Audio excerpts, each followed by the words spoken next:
Hello મિત્રો, કેમ છો? મજામાં? આજે આપણે બનાવવાના છે કોરિયન્ડર બ્રેડ પકોડા.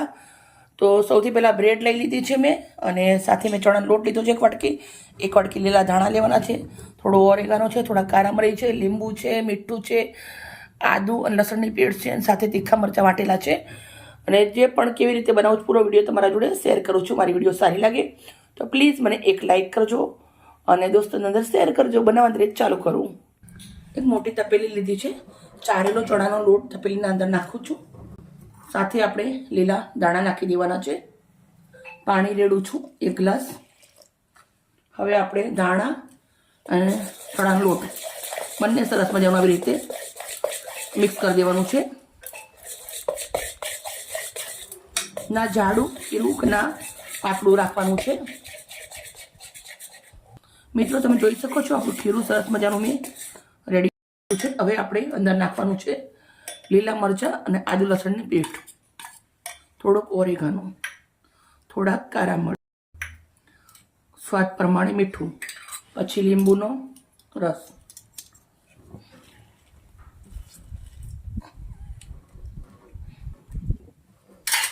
હવે આપણે એને એકવાર પાછું મિક્સ કરી દઈશું અને એક ચપટી એટલો આપણે અંદર મીઠા સોડા નાખું છું.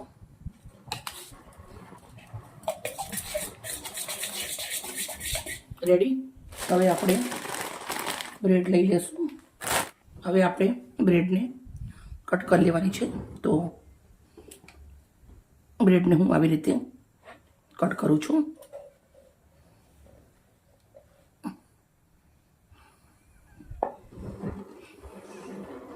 બસ આપણે આવી રીતે જ બનાવવાના છે, એટલે હું આવી રીતે જ કટ કરું છું.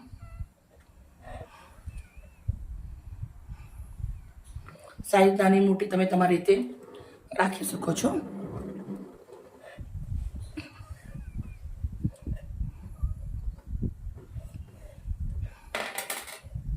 રેડી.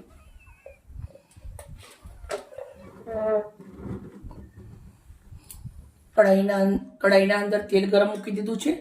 તેલ આપણું સરસ ગરમ થઈ ગયેલું છે. તો હવે આપણે આવી રીતના બ્રેડને ખીરાના અંદર બોળતું જવાનું છે. આપણે આવી રીતે મૂકી દઈશું.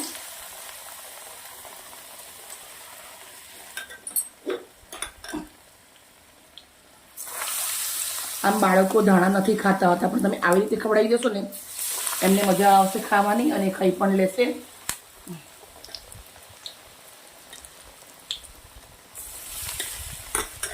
આપણે 4-5 નંગ કરી પૂરા આવી રીતે તળી લેશું. આપણે આવી રીતે અને બંને બાજુથી ઉલટાવી દેવાના છે. સ્ટેપ બાય સ્ટેપ આપણે આવી રીતે ફેરવી લેશું. એને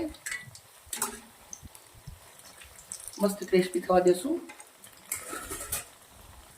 તમે બજારના બ્રેડ પકોડા ખાતા હશો, પણ જે લીલા દાણાવાળા તમે એકવાર ઘરે બનાવજો, તમને બહુ જ સરસ લાગશે. ટેસ્ટ આનું બહુ જ મસ્ત આવે છે અને સેહત માટે ધાણા બહુ જ સરસ રહે છે. થોડી ગરમીની મોસમ હવે ચાલુ થઈ ગઈ છે, આપણે થોડો તાપ પડવાનું ચાલુ થઈ ગયો છે, એટલે સેહત માટે સારું રહે. ગરમીમાં ધાણા થોડા મોંઘા આવે, પણ સેહતથી વધારે કંઈ જ ના હોય એમ. આપણે દવા ખાવી ઠંડકની એના કરતે આ તમારા માટે બેસ્ટ રહેશે. બંને બાજુથી આપણે સરસ મજાના એકદમ ક્રિસ્પી તળી લેશું. મસ્ત બ્રેડ પકોડા તળી અને રેડી થઈ ગયા છે. તો હવે આપણે એક આ કાણાવાળા ચાયણાના અંદર હું નીકાળી દઉં છું.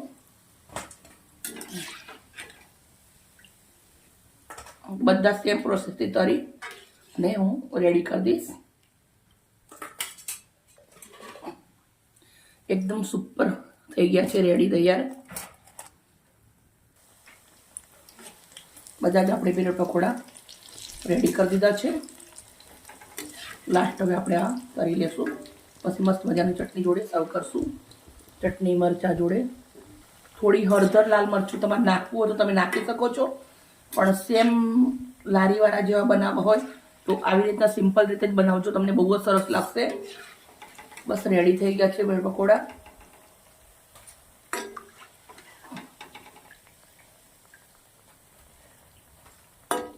સર્વ કરશું ચટણી જોડે. એક થાળી લીધી છે, એના અંદર આપણા બ્રેડ પકોડા લગાવી દઈશું. મિત્રો, આ અમે ગળી મીઠી ચટણી જોડે ખાઈએ છીએ અને તમે ટામેટા કેચઅપ પણ જોડે ખાઈ શકો છો.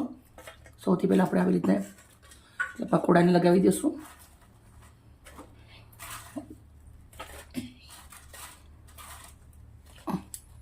પકોડા, ચટણી, લીલા મરચાં, ટામેટા કેચઅપ જોડે પણ ખાઈ શકો છો.